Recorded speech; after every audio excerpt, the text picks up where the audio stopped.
அருமையான ஆண்டுடைய பிள்ளைகளே, இந்த நல்ல பரிசுத்த நாளின் காலை வேளையிலே தேவ வார்த்தைகளை ஓய்வு நாள் பள்ளியின் மூலமாக கேட்க வந்திருக்கும் உங்கள் அனைவரையும் நான் ஆண்டவராக இயேசு கிறிஸ்துவின் திருநாமத்தினாலும் சென்னை பெருநகர செவன்த் அட்வென்டிஸ்ட் திருச்சபை ஸ்தாபனத்தின் ஓய்வு நாள் பள்ளி மற்றும் தனிநபர் ஊழிய இலாகாவின் சார்பாக நான் உங்களை வரவேற்றுக் கொள்ள ஆசிக்கிறேன். இந்த காலாண்டில் நமக்கு கொடுக்கப்பட்டிருக்கிற பாட தலைப்பை நீங்கள் நன்றாக அறிந்திருக்கிறீர்கள்.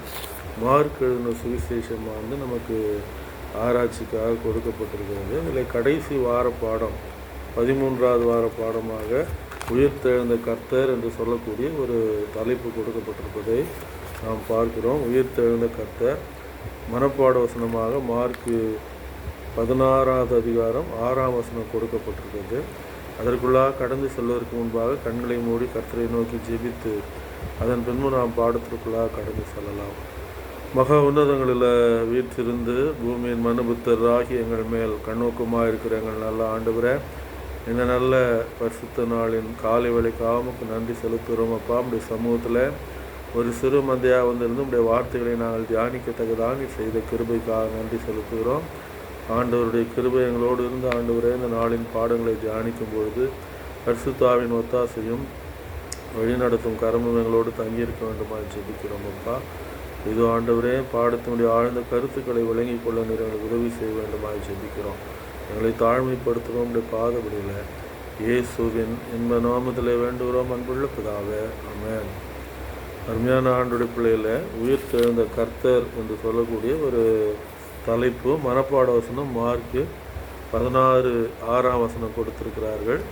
அவன் அவர்களை நோக்கி, பயப்படாதிருங்கள், சிலுவையில் அறையப்பட்ட நசரேயனாகிய இயேசுவை தேடுகிறீர்கள். அவர் உயிர்த்தெழுந்தார், அவர் இங்கே இல்லை, இதோ அவரை வைத்த இடம் என்றான். அருமையான ஆண்டுடைய பிள்ளையில் இது யார் சொன்ன வார்த்தை என்று சொன்னால், தேவதூதன் அந்த கல்லறைக்குள்ளாக புறப்பட்டு சென்று அவரது பிரேதம் வைக்கப்பட்டிருந்த அந்த இடத்திற்கு மேலாக ஒரு தேவதூதன் உட்கார்ந்து கொண்டிருந்தார்.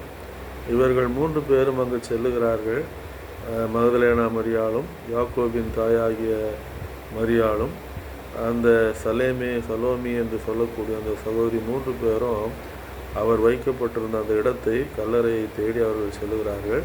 அங்கு அவர் இல்லை. அந்த கல்லறையில் அதற்கு பதிலாக ஒரு தேவதூதன் உட்கார்ந்து இந்த வார்த்தைகளை அவர்களிடத்திலே சொல்லத்தக்கதாக, சிலுவையில் அறையப்பட்ட நசரேயனாகிய இயேசுவை தேடுகிறீர்கள், அவர் இங்கே இல்லை, அவர் உயிர்த்தெழுந்தார், அவர் இங்கே இல்லை, இதோ அவரை வைத்த இடம் என்றான் என்று சொல்லப்பட்டிருப்பதை நம்மால் பார்க்க. அருமையான ஆண்டுடைய பிள்ளைகளை இன்றைக்கு இந்த சீடர்கள் ஒரு திகிலான அனுபவத்திற்குள்ளாக அவர்கள் கடந்து சென்றதை நம்மால் பார்க்க முடிகிறது. அதை பாதி நம்பினார்கள், பாதி அவர்களால் நம்ப முடியவில்லை. கர்த்தர் அவர்களுக்கு தரிசனமாகி தான் உயிரோடு இருப்பதை நிரூபிக்கும் வரையிலே அருமையான ஆண்டுடைய பிள்ளைகளை அவர்களால் அதை நம்ப முடியாதவர்களாக தவித்து கொண்டிருந்ததை நம்மால் பார்க்க முடியாது. விசேஷமாக இங்கே பரங்கி மலைக்கு இறந்தார் அல்லவா செயின்ட் தாமஸ், தோமா, இயேசுவானுடைய சீடர். அவர் நான் அவரது கைகளிலே எனது விரலை போட்டும் அவரது விழாவிலே எனது விரலை போட்டும் பார்த்தால் வழிய அவரை நான் நம்ப மாட்டேன் என்று அவர் சொல்லத்தக்கதாக, அருமையான ஆண்டுடைய பிள்ளைகளை அவர்கள் சந்தேகங்களை போக்கத்தக்க விதத்தில் உயிர்த்தெழுந்த இரட்சகர் அநேக இடங்களிலே அவர்களுக்கு என்ன செய்கிறார், தரிசனமாகி தான் உயிரோடு எழுந்தார் என்பதை அவர் நிரூபித்ததை நாம் பார்க்கிறோம். இன்னுமாக மற்ற சுவிசேஷங்களும் அப்போஸ்தலர் நடபடிகளும் சொல்வதை நம்மால் வாசிக்க முடியும். 400 பேருக்கும் அதிகமானவர்களுக்கு இயேசுவானவர் காட்சி கொடுத்தார் என்று சொன்னால், அந்த 400 பேர் என்று சொன்னால் அவங்க ஐ விட்னஸ், ஆண்டவராகிய இயேசு கிறிஸ்து உயிர்த்தெழுந்தார் என்பதற்கு கண்கண்ட சாட்சிகளாக அந்த 400 பேர்கள் இருந்ததை பார்க்கிறோம். அதில் அங்கிருந்து 11 சீடர்களும் சில பெண்களும், அது மாத்திரமல்ல ஒரு சிலருக்கு அவர் என்ன செய்கிறார், தரிசனமானார் என்று வேதத்தில் சொல்லப்பட்டிருப்பதை நம்மால் விசேஷமாக எம்மா ஊருக்கு சென்று கொண்டிருந்த சீடர்கள் மத்தியிலே அவர் பிரசன்னமானதை நம்மால் பார்க்க முடிகிறது. பேதுருவுக்கு அவர் கடற்கரையில் பிரசன்னமானதை பார்க்க முடிகிறது. தோமாவுக்காக மேல் வீட்டிலே அவர் பிரசன்னமானதை பார்க்க முடிகிறது. இப்படி அநேக இடங்களில் அருமையான ஆண்டுடைய பிள்ளைகளை அது ஏறக்குறைய ஒரு 50 நாட்கள் பஸ்கா பண்டிகைக்கு 50வது நாள் தான் இந்த பெந்தேகோஸ்தே என்ற ஒரு பண்டிகை அனுசரிக்கப்பட்டதை பார்க்கிறோம். அதுவரையிலே அவர் என்ன செய்தார் என்றால், அருமையான ஆண்டுடைய பிள்ளைகளை தொடர்ந்து அவருடைய சீடர்களுக்கும் பிறருக்கும் 400 பேர் என்று சொல்லப்பட்டிருக்கிறது. ஆனால் அப்படினால் மற்ற அநேகரும் கூட அவரை கண்டதை நம்மால், அவர் உயிரோடு எழுந்ததை அவர்களால் என்ன செய்ய முடியாது, விளங்கி கொள்ள முடிந்ததை நம்மால் அப்படி இந்த அதனால தான் நீ தலைப்பு வந்து உயிர் தெழுந்த கர்த்தர் என்ற தலைப்பு கொடுக்கப்பட்டிருப்பதை நம்மால் பார்க்க முடியாது.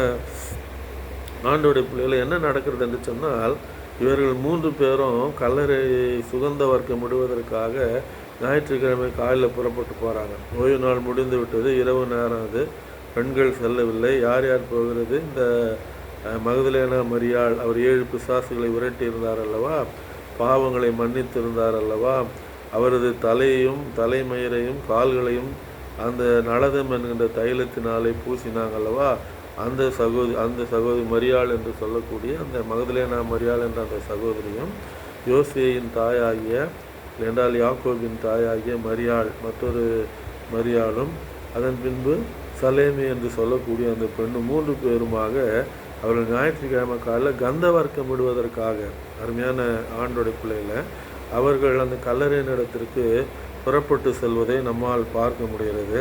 அப்பொழுதுதான் அந்த காட்சி அவர்கள் பார்க்கிறார்கள். அருமையான ஆண்டோடைய பிள்ளைகளை இல்லையா, ஞாயிற்றுக்கிழமை பாடத்தில் அதுதான் நமக்கு கொடுக்கப்பட்டிருக்கிறது.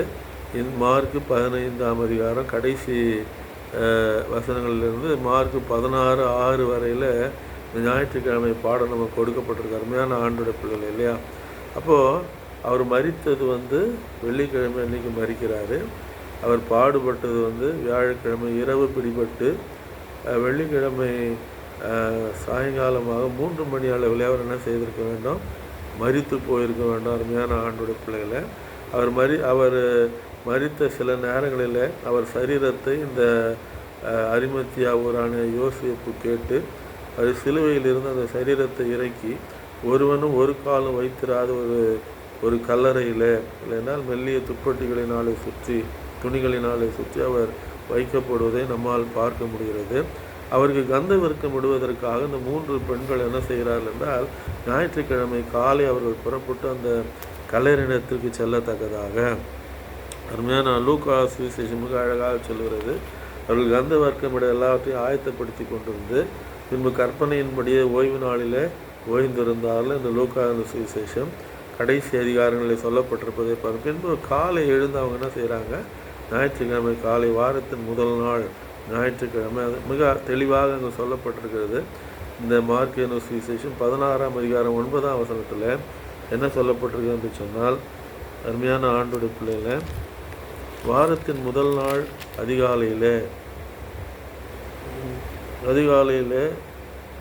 இயேசு எழுந்திருந்த பின்பு மகதலேனா மரியாளுக்கு முதல் தரிசனமானார்.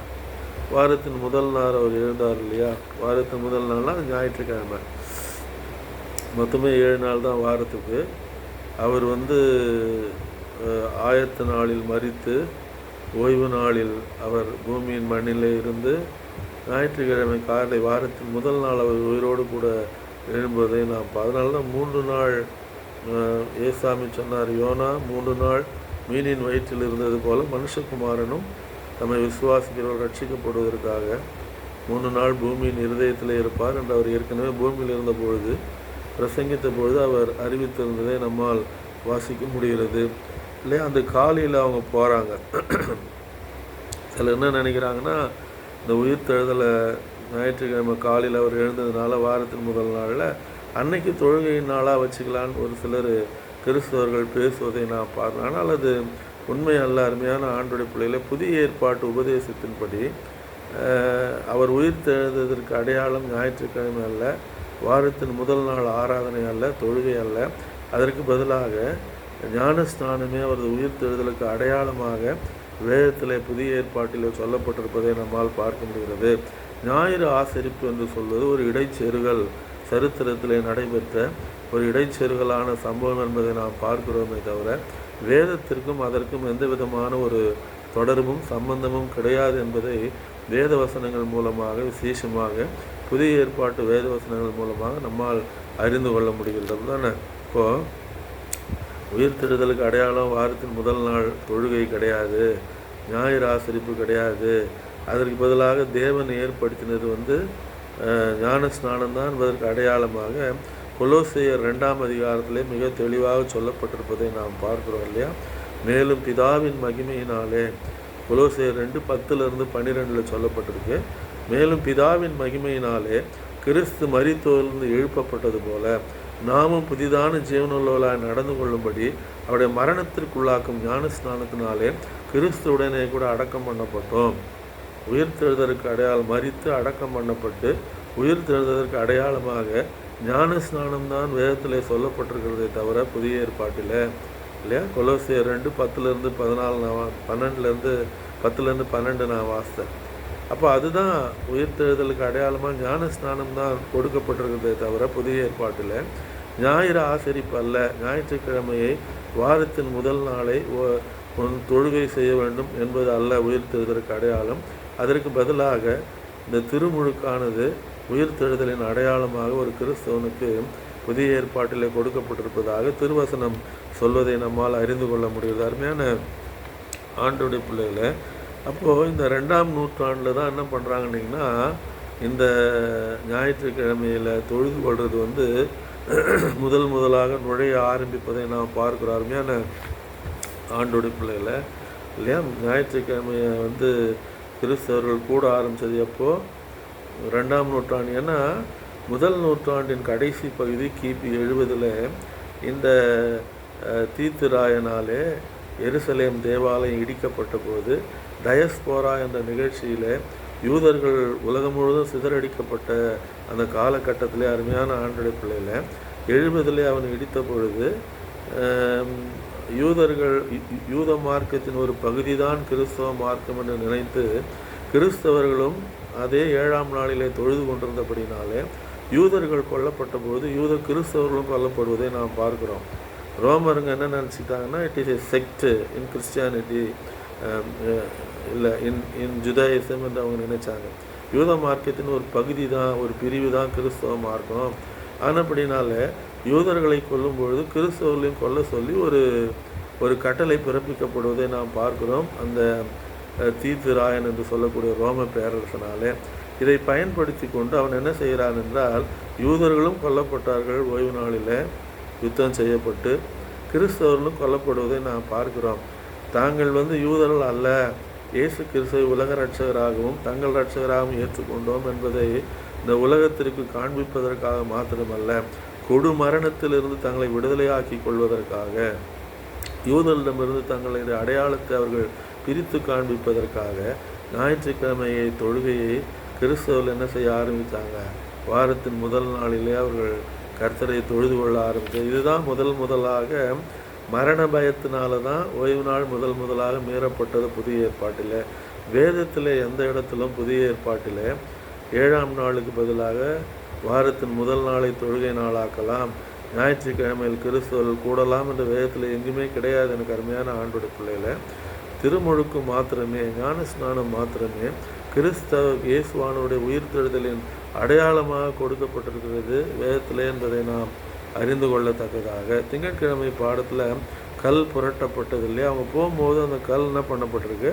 புரட்டப்பட்டிருக்கு. உள்ளே போய் அவங்க பார்க்குறாங்க. அப்படி தானே? இதில் நீங்கள் பார்த்தீங்கன்னா அங்கே சீடர்கள் என்ன சொல்கிறாங்க, மற்ற சுவிசேஷ புத்தகங்களில் கூட சீடர்கள் போர் வீரர்கள் சொல்கிறாங்க. இன்னும் எழுத சொல்கிறாங்கன்னா, அவரை திருட்டளவாய் அவரை கொண்டு போய் விட்டார்கள் அவர் சரீரத்தை என்று நீங்கள் சொல்லுங்கள் என்று ரோம குறிப்புகளில் எழுதப்பட்டிருப்பதை நான் திருட்டளவாக எடுத்துகிட்டு போயிருக்க முடியாது. எப்படி எடுத்துகிட்டு போய் விடுவாங்க? ரோம போர் வீரர்கள் விடுவாங்களா? அந்த மாதிரி இல்லையா? ரொம்ப 4 பாதுகாப்பு அரண்களை கொண்டது தான் ரோம காவல் என்று நாம் பார்க்குறோம் சரித்திரத்தில்.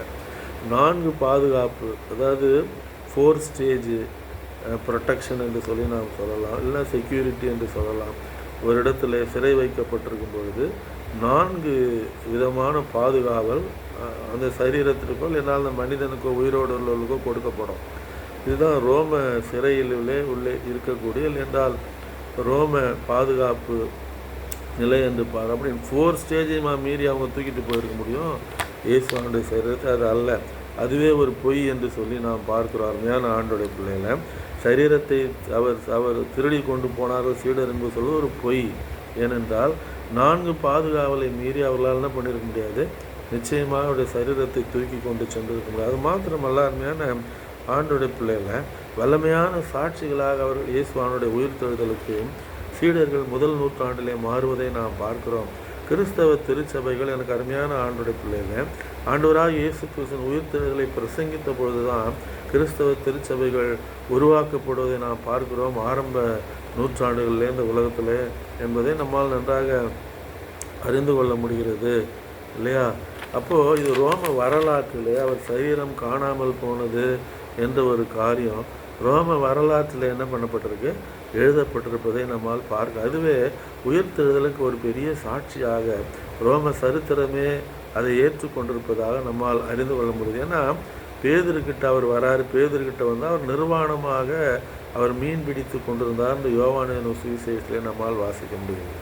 தோமா சந்தேகப்படுகிறவராக இருந்தார், யாரும் நம்ப ஆயத்தமாக இல்லை. ஆனால் அப்படிப்பட்ட நேரத்தில் அவர்கள் நடுவிலே உயிர்த்தெழுந்த இரட்சகர் வந்து அருமையான ஆண்டுடைய பிள்ளைகளே நிற்கத்தக்கதாக அவர்களுக்கு தரிசனம் கொடுக்கிறார். மாத்திரமல்ல, 400 பேருக்கும் அதிகமானவர்களுக்கு அவர் என்ன செய்தார், தரிசனம் கொடுத்தார் என்று திருவசனம் நமக்கு சொல்லத்தக்கதாக ஒரு ஐ விட்னஸ் இருந்தாங்க. அதுதான் அது வந்து யாராலையும் மறுதளிக்க முடியாது இல்லையா? தாங்கள் பார்த்ததை வந்து யாராலும் என்ன பண்ண முடியாது, இல்லைன்னு சொல்ல முடியாது.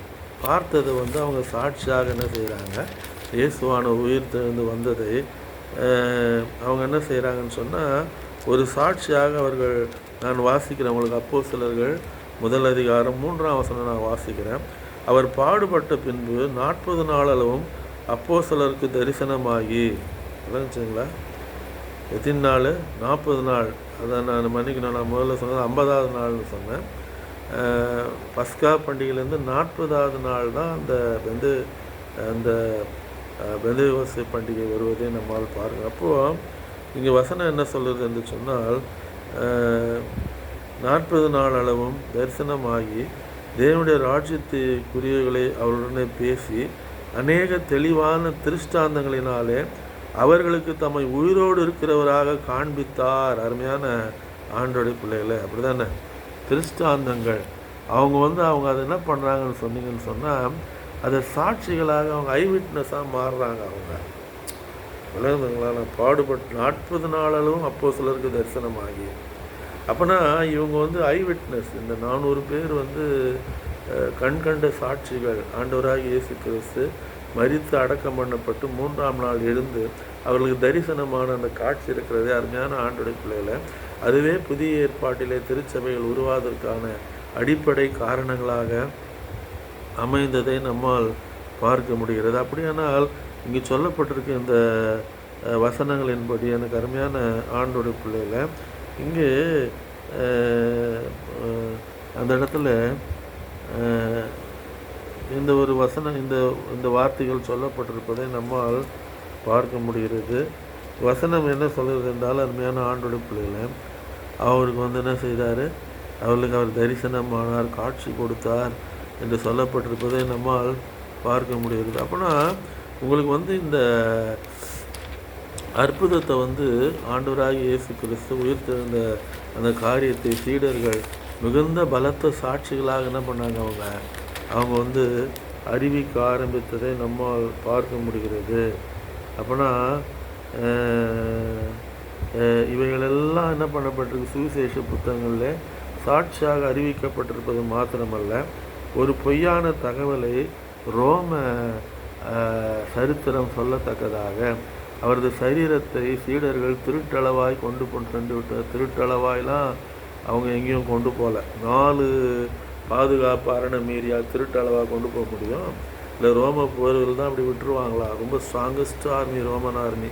அதனால தான் 6 centuries இல்லையா, 6 நூற்றாண்டுகள் அவங்க வந்து உலகத்தை ஆண்ட பெரும் வல்லமைகளாக இருந்தாங்க. அலெக்சாண்டருடைய அந்த படையெடுப்பிலிருந்து அதெல்லாம் தப்பிச்சு அந்த கிரேக்க பேரரசு மறைந்து ரோம பேரரசு உருவாகி கிபி 467 வரையில் ஒரு பெரிய வல்லமையாக எது காணப்பட்டது, இந்த ரோம பேரரசு காணப்பட்டதை நாம் பார்க்க. அருமையான ஆண்டோடைய பிள்ளைகளை, அவர் என்ன செய்தார் என்றால், அதே போல் அந்த அவர்கள் செல்லக்கூடிய அந்த இடத்துல அருமையான ஆண்டோடைய பிள்ளையில் எம்மா ஊர் என்று சொல்லக்கூடிய ஒரு ஊருக்கு அவர் போகும் பொழுது அங்கு சீடர்கள் நடந்து போன போது அவர்களோடு நடந்து செல்கிறவராக அவர் என்ன செய்யப்பட்டார், அவர்களை விட்டு பிரிந்து செல்கிறவராக அவர் காணப்பட்டு அவரை கூப்பிடுறாங்க. அப்போது அவர் ஜெபித்த பொழுது என்ன செய்கிறாங்க, அவனுடைய கண்கள் திறக்கப்பட்டதை நம்மால் பார்க்க முடியுது அருமையான ஆண்டோட பிள்ளைகளை. அப்போது இத்தனை காரியத்தை இத்தனை ஐவிட்னஸ் என்ன பண்ணுறாங்க, உயிர் தெழுந்ததற்கு இருந்தது. இது மறுக்க முடியாத ஒரு உண்மையாக மாறுவதை பார்க்கிறோம். இயேசுவானவர் அவருடைய சரீரம் திருட்டு போயிடுச்சுன்னு அவங்க பொய்யா அவர் ரிப்போர்ட் எழுதுனது இல்லையா. அப்புறம் அவர் தரிசனமானது 400 பேருக்கும் அதிகமானவர்களுக்கு அவர் தரிசனமானது. சீடர்களுக்கு பல இடங்களிலே அவர் தரிசனமாக இடத்துல அவர் பேசினது. வேத வாக்கியங்களின் நியாயத்தை எடுத்து காண்பித்து 3ஆம் நாளில் உயிர் தெழ வேண்டும் என்று சொல்லப்பட்ட தீர்க்க தரிசனங்களுக்கான விளக்கங்களை கொடு. இதெல்லாம் ஒரு பெரிய சாட்சியாக மாறுவதை நம்மால் பார்க்க முடியுது. செவ்வாய்க்கிழமை பாடத்தில் கல்லறைக்கு சென்ற பெண்கள் இல்லையா, அப்போது அந்த 16 முதல் 6 வசனங்களில் செவ்வாய்க்கிழமை பாடத்தில் நமக்கு கொடுக்கப்பட்டிருக்கிறது. புதன்கிழமை பாடத்தில் மரியாளுக்கும் மற்றவர்களுக்கும் தரிசனமாகுதல் என்று சொல்லக்கூடிய அந்த காரியம் முதல்ல பார்த்தது இந்த 3 பெண்கள் தான் அதுக்கு சாட்சி. அந்த இடத்துல சரீரம் அவங்களால சொல்ல முடியல, பதற்றத்துலேயும் பயத்துலேயும் அவங்க யார்கிட்டையும் போய் சொல்லலை ஏசாமி உயிரோடு இருந்தது. அப்படி தானே அவங்க என்ன பண்ணுறாங்க, முதல்ல பார்த்தது யாருன்னு சொன்னீங்கன்னா மகதலேனா மரியாள் என்று நாம் பார்க்கல. லூக்கா என்ற சுவிசேஷத்தை நாம் பார்க்கிறோம். அவரை தோட்டக்காரர் என்று நினைத்து என் ஆண்டவருடைய சரீரத்தை நீ எடுத்து கொண்டு போனாயா என்று அவர்கள் கேட்ட பொழுது மரியாளே என்னை நன்றாக பார் என்று ஆண்டவர் சொல்லுகிறார். அதுதானே ஆமாம். அப்போ தான் அவங்க ரபுனி அப்படின்னா, ரபுனினா போதகரே என்று அர்த்தம் என்று சொல்லி நாம் ரபி என்று சொல்வது தான் ரபுனி என்று அவர்கள் சொல்லத்தக்கதாக அருமையான ஆண்டோடைய பிள்ளையில் இந்த ஐவிட்னஸ் நிறையா பேர் இருந்தாங்க. அதனால தான் அவங்களால வல்லமையாக அறிவிக்க முடிஞ்சுது இல்லையா. ஆனால் கூட இன்றைக்கு நாம் அறிவித்து நிறைய ஊழியங்களை செய்ய ஆண்டவர் கிருபை செய்திருக்காங்க. ஏன்னு சொன்னால் அவங்க ஐவிட்னஸாக இருந்தால் கூட சரி, ஆண்டவர் தோமாவை பார்த்து சொன்னார் இல்லையா.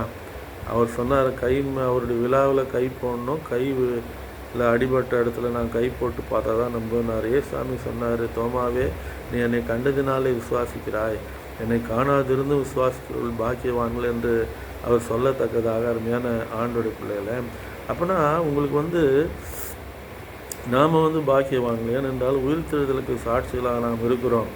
நம்மை மனம் திரும்புதலுக்குள்ளாக அழைத்து பாவலிருந்து விடுதலை கொடுத்து உயிர்த்தெழுந்த வல்லமையாகி ஆண்டவராகி இயேசு கிறிஸ்து நம்மை சுகப்படுத்தி உலகத்திற்கு சாட்சியாக நிறுத்தியிருப்பதை நாம் இன்றைக்கு என்ன செய்கிறோம், ஜீவனுள்ள சாட்சிகளாக அவர் நம்மோடு இருப்பதற்கு நாம் இருப்பதை நம்மால் கூற முடிகிறது அருமையான ஆண்டோட. இதுவே இவைகளெல்லாம் பார்த்திங்கன்னா உங்களுக்கு ஐவிட்னஸ். அப்படிதானே நமக்கு நம்முடைய மனதின் புலன்களுக்கு ஆதாரம் கொடுக்கிறார். தாம் உயிரோடு இருக்கிறார் என்பதையும் நம்மோடு தொடர்பு கொள்ள முடியும் என்பதையும் அவர் இறைவன் என்பதையும் நம்மளால் என்ன பண்ண முடியுது, உயிர்த்தெழுந்த ரட்சகர் நம்மோடு கூட இருப்பதை நம்மால் உணர்ந்து கொள்ள முடியுது அருமையான ஆண்டோட பிள்ளைகளை. அதை தான் அவர் விரும்புகிறார் இல்லையா. ஒரு ரூபத்தை வச்சோ சொரூபத்தை வச்சோ தன்னை தொழுது கொள்ளணும்னு அவர் விரும்பலை. விசுவாசத்தினாலே தன்னை மக்கள் ஏற்றுக்கொள்ள வேண்டும் என்பது தான் ஆண்டவராக இயேசு கிறிஸ்துடைய விருப்பமாக இருப்பதை நம்மால் பார்க்க முடியுது. அப்போது புதன்கிழமை பாடத்துலேயும் என்ன பண்ணப்படுதாங்க, அவரை தேடி வந்த அந்த அவங்க 3 பேருக்கு அவர் என்ன செய்கிறார், அதில் மதலேனா மரியாள் தான் முதல்ல அவர் என்ன பண்ணுறாங்க பார்க்குறாங்க. வியாழக்கிழமை பாடத்தில் நீங்கள் உலகம் எங்கும் போயிலே ஒரு சுவிசேஷ கடமை அந்த இடத்துல சீடர்களுக்கு கொடுக்கப்படுது. சீடர்கள் இடத்துல அவர் தரிசனமாகிறார். மீண்டும் 12 பேரும் 11 பேரும் கூடியிருந்த இடத்துல மீண்டும் தரிசனமாவதை நம்மால் பார்க்க முடியுது அருமையான ஆண்டோட. தரிசனமாகி அவங்ககிட்ட அவர் பேசுகிறார். அவங்க அவிசுவாசத்தை வேறு அவர் கடிந்து கொண்டார் என்று சொல்லப்பட்டிருப்பதை நாம் பார்க்குறோம். அப்படி தானே அவங்களுக்கு கடிஞ்சிக்கிறார் அவர். கூட இருந்த நீங்களே நம்பாமல் போனால் யார்கிட்ட போய் உங்களால் சொல்ல முடியும் இல்லையா. ஆனால் அவங்க சொல்ல ஆரம்பித்த போது பரிசுத்த ஆவியானவர் அவங்க மேலே பொழியப்படுறதை நம்ம பார்க்குறோம் இல்லையா. பல அற்புத அடையாளங்களை செய்ததினாலும் அந்நிய பாஷை பேசி அந்த மேல் வீட்டில் அந்த பெந்தேகோஸ்தே நாளில் அவர்கள் செயல்பட்ட விதங்களெல்லாம் ஒரு எக்ஸ்டர்னல் பவர் அவங்களுக்கு உயிர்த்தெழுந்த இரட்சகரை சாட்சியாக அறிவிக்க அவர்களுக்கு கொடுக்கப்பட்டதை நாம் பார்க்கிறோம் புதிய ஏற்பாட்டு நாட்களில். அருமையான ஆண்டுடைய பிள்ளைகள், அப்படிதான் ஒரு external power, outpouring of the holy spirit என்று சொல்லுவாங்க. அவங்க சென்ற இடங்களிலெல்லாம் சபைகள் உருவானது. அற்புதங்களையும் அதிசயங்களையும் பரிசுத்த ஆவியானவர் அவர்களை கொண்டு செய்தார் இல்லையா? அப்போ அது மாத்திரமல்ல, அதுவே ஒரு பெரிய சாட்சியாக மாறுகிறது. அவர்கள் கொடுத்த சுகங்கள், ஜெபித்து அவர்கள் கொடுத்து தேவன் சுகப்படுத்தினார், அவங்க ஜெபிச்சாங்க, உயிரோடு எழுப்புனாங்க, மரித்து போன ஒரு சிலரை என்று நாம் பார்க்கிறோம். வியாதிகள் சுகமாக்கப்பட்டது, கஷ்டங்களிலிருந்து விடுதலை பெற்றார்கள். இப்படி நிறைய காரியங்கள், அற்புத அடையாளங்களுக்கு உதவியாக அது நான்காவது வரம் என்று பார்க்கிறோம் இல்லையா? ஆவியானவர் ஊற்றப்பட்டு outpouring of the holy ஸ்பிரிட்டில் அவங்க எழும்பி அற்புத அடையாளங்களை செய்கிறாங்க. அது அவர் உயிர் தெழுதலுக்கு ஒரு பெரிய சாட்சியாக அமைவதை நம்மால் பார்க்க முடியுது. அருமையான ஆண்டு இல்லையா? ஒரு மனிதனை பேதுரு சுகப்படுத்துகிறார் தேவாலயத்திற்கு போகிற வழியில், அப்படிதானே? நசரேயனாகிய இயேசுவின் நாமத்தினாலே நீ எழுந்து நட என்று சொல்லுகிறார். அப்போ கால்களும் கரடுகளும் பலன் கொண்டது என்று நாம் பார்க்கிறோம். அநேக அற்புத அடையாளங்களினாலே கிறிஸ்து தாம் உயிரோடு இருக்கிறார் என்பதையும் உயிர் தெழுந்தார் என்பதையும் அவர்கள் பிரசங்கங்களின் மூலமாக இல்லையா, அவர்கள் மூலமாக நடப்பித்த தமது வல்லமையான கிரியையின் மூலமாக அவர் உயிர் தெழுந்த இரட்சகர் என்பதை நிரூபிக்கத்தக்கதாக அருமையான ஆண்டோடைய பிள்ளைகள் இல்லையா?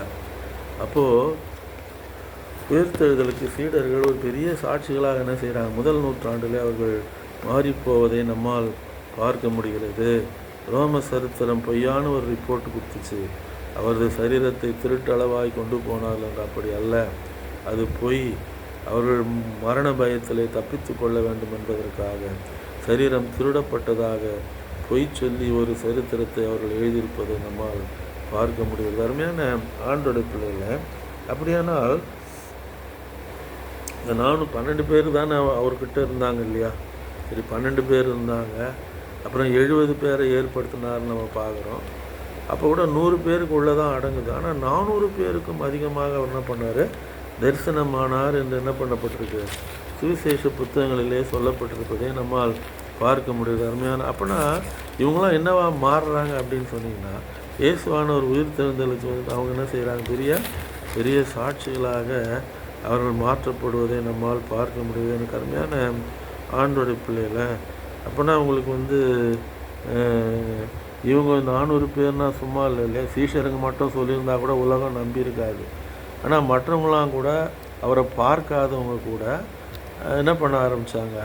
அவரை அவர் உயிர் தெழுதலுக்கு சாட்சி சொல்ல ஆரம்பித்தாங்க. நாங்கள் பார்த்தோம் அவர் வந்தார், அவர் எங்ககிட்ட பேசினார் அப்படின்னு மற்றவங்களும் அவரை சாராத மற்றவங்களும் சொன்னபோது தான் எல்லாருக்கும் ஒரு ஷாக் ஆகுது. சரி, இது உண்மையாக இருக்குமோ? அதே போல் அவங்க அப்படி பேசி கொண்டிருக்கும்போது பரிசுத்த ஆவியானவருடைய வழிநடத்தல் என்ன பண்ணப்பட்டிருக்கு? அவர்களுக்கு கொடுக்கப்பட்டு அவர்கள் செய்த அற்புத அடையாளங்களினால தான் உயிரோடு இருக்கிறார், உயிர் தெழுந்தார் என்பதை அவர் இந்த உலகத்திற்கு நிரூபிக்கத்தக்கதாக எனக்கு அருமையான ஆண்டோடைய பிள்ளைகளை, ஆண்டவர் அப்படி ஒரு பெரிய ஒரு காரியத்தை இல்லையா, இயேசு கிறிஸ்துவின் வாயினால் அறிக்கையிட்டு அவரை பிதாவாகிய தேவன் மரித்து வருந்த எழுப்பினார் நீ விசுவாசித்தால் நீ ரட்சிக்கப்படுவாய் என்று என்ன செய்கிறார்? பவுல் அப்போஸ்தலன் எழுதத்தக்கதாக. அப்போனா உங்களுக்கு இத்தனை காரியங்களையும் நாம் பார்க்கும் பொழுது ஒரு பெரிய சாட்சியாக என்ன செய்யப்படுது? கிறிஸ்துவோட உயிர்த்தெழுதல் 1ஆம் நூற்றாண்டில் பிரசங்கிக்கப்பட்டதை நம்மால் பார்க்க முடியுது. அருமையான ஆண்டோடைய பிள்ளைகள், அப்போனா இதெல்லாம் அவர் உயிர்த்தெழுதலுக்கு பெரிய சாட்சிகளாக கிறிஸ்தவ மார்க்கம் என்ன பண்ணப்பட்டது? உலகத்தில் ஒரு பெரிய மார்க்கமாக அது உருவாக ஆரம்பிப்பதை நம்மால் பார்க்க முடிகிறது இல்லையா? 3 முறைக்கு மேலே தரிசனமாகிறார் சீஷர்களுக்கு மட்டும். என்ன பண்ணுறாரு? உயிர்த்தெழுந்ததுக்கு பின்பு அவர் 3 முறை தரிசனமானதை நம்மால் பார்க்க முடிகிறது. அது மாத்திரமல்லாமல் 400 பேர்களுக்கும் அதிகமானவருக்கு என்ன செய்கிறார்? அவர் தான் உயிரோடு இருப்பதை நிரூபிக்கத்தக்கதாக அருமையான ஆண்டு. அப்படின்னா உங்களுக்கு இதெல்லாம் ஏதோ ஒரு இதில் சொல்லப்பட்டது அல்ல, இதுதானே? ஏதோ ஒரு உத்வேகத்திலே சொல்லப்பட்டதல்ல கிறிஸ்துவின் உயிர்த்தெழுதல். அது உண்மையாக நடந்த ஒரு சம்பவம். அதற்கு அவர்கள் ஐவிட்னஸாக இருந்தாங்க, சாட்சிகளாக, கண்கண்ட சாட்சிகளாக அவங்க இருந்தாங்க. அது மாத்திரமல்ல, அவர்களை சாராத மற்றவர்களும் அநேக, ஏறக்குறைய 300 பேர் இயேசுவானவரை சாராதவங்க, அவர் இருந்தபொழுது இருந்தவங்க, சீஷர்கள் காலத்தில் இருந்தவங்க. ஆனால் அவங்க என்ன பண்ணப்பட்டாங்க? அவர்கள் அவரோடு இராதவர்களே அவர் உயிர்த்தெழுதலை பற்றி என்ன செஞ்சாங்க? சாட்சிகளாக அவர்கள் இருக்கத்தக்கதாக. அப்போனா இந்த 400 பேருக்கும் அதிகமான பேர் சாட்சி அவர் தன்னை காண்பித்தார் என்று சொல்வதே, அவர்கள் ஊழியத்தை ஆரம்பிக்கும் பொழுது பெரு வல்லமையாக அது மாற்றப்படுவதை நாம் பார்க்க முடிகிறது அருமையான ஆண்டவருடைய பிள்ளைகளை. அதனால் நாம் அந்த நாமும் அவர் உயிர்த்தெழுதலுக்கு சாட்சிகளாகவும் கடைசி வரையில் நம்ம பாவத்திலிருந்து ரட்சித்து அவருக்கு அவரது வல்லமைக்கு சாட்சிகளாக இருந்து அவர் வரும் வரையில் சுவிசேஷ ஊழியத்தை செய்து அநேகரை ஆண்டவராகிய இயேசுவின் சிலுவையின் பால் அழைத்து வந்து சேர்க்கிறவர்களாக இருக்க தேவன் தான் நமக்கு உதவி செய்ய வேண்டும். நாம் பிரார்த்தனை செய்வோம். மகா உன்னதங்களில் வீற்றிருந்து பூமியின் மனுபுத்தர் ஆகிய எங்கள் மேல் கண்ணோக்கமாக இருக்கிற எங்கள் நல்ல ஆண்டவரே, இந்த நல்ல பரிசுத்த நாளின் மத்தியான வேளைக்காக உமக்கு நாங்கள் நன்றி செலுத்துகிறோம். அப்பா, ஒரு சிறுமந்தியாக நம்முடைய சமூகத்தில் கூடி வந்து நம்முடைய வேத வாக்கியங்களை ஓய்வு நாள் பள்ளியின் மூலமாக தியானிக்கத்தக்கதாக நீ செய்த கிருபைக்காக நாங்கள் நன்றி செலுத்துகிறோம். இது ஆண்டவரே, உயிர்த்தெழுந்த நம்முடைய திருக்குமாரனை பற்றிய சாட்சியை புதிய ஏற்பாட்டு திருச்சபை சொன்ன பொழுது, பிரசங்கித்த பொழுது ஆண்டவரே, உலகம் முழுவதும் திருச்சபைகள் உருவாக ஆரம்பித்ததை நாங்கள் பார்க்கிறோம். மனிதனுடைய பாவங்களுக்காக மரித்து அடக்கம் பண்ணப்பட்டு 3ஆம் நாள் உயிரோடு எழுந்தார் அவர் என்பதை அவர் பிரசங்கித்த பொழுது ஆண்டவரே, அவைகளை கேட்டு உலகமானது அதிர்ந்து நீர் அனுப்பின பரிசுத்த ஆவியுடைய வல்லமையினாலே அற்புத அடையாளங்களை செய்யப்பட்ட பொழுது அது உண்மை என்று நிரூபிக்கப்பட்டு இந்த உலகம் முழுவதும் உலகத்தின் இரட்சகராக அவர்தான் ஆண்டவராக இயேசுதான் என்பதை அறிந்து கொள்ள நீர் தந்த கிருபைகளுக்காக உமக்கு நாங்கள் நன்றி செலுத்துகிறோம். சுவாமி, ஆதி காலங்களில் மறைக்கப்பட்டிருந்த அந்த பரம்பொருள் இயேசுவானவர் என்ற பெயரிலே இந்த உலகத்திலே நீர் அவரை அனுப்பினதற்காக நன்றி செலுத்துகிறோம். எங்கள் பாவங்களிலிருந்து ஆண்டவரே, எங்களுடைய ஆக்கினைகளிலிருந்து நீர் எங்களை விடுதலையாக்கி இந்த உலகத்தில் எங்களை நீர் ரட்சித்து உம்முடைய பிள்ளைகளாக மாற்றி உலகத்திற்கு நீர்தான் இறைவன் என்பதை அறிவிக்கத்தக்கதாக தேவன் கொடுத்த கிருபைகளுக்காக உமக்கு நாங்கள் நன்றி செலுத்துகிறோம். தொடர்ந்து சாட்சிகளாக இருந்து நீர் வரும் வரையிலோ இல்லை என்றால் எங்கள் இயற்கை மரணமோ எது எங்களை சந்திக்குமோ அதுவரையிலே நாங்கள் உமக்கு பலத்த சாட்சிகளாக இருக்க நீர் எங்களுக்கு உதவி செய்ய வேண்டுமாய் ஜெபிக்கிறோம். உடைய கிருபைக்கு அநேகரை வழி நடத்தி செல்ல நீர் எங்களுக்கு உதவி செய்வார்கள். இயேசுவின் இன்ப நாமத்திலே வேண்டுகிறோம், அன்புள்ள பிதாவே. ஆமென்.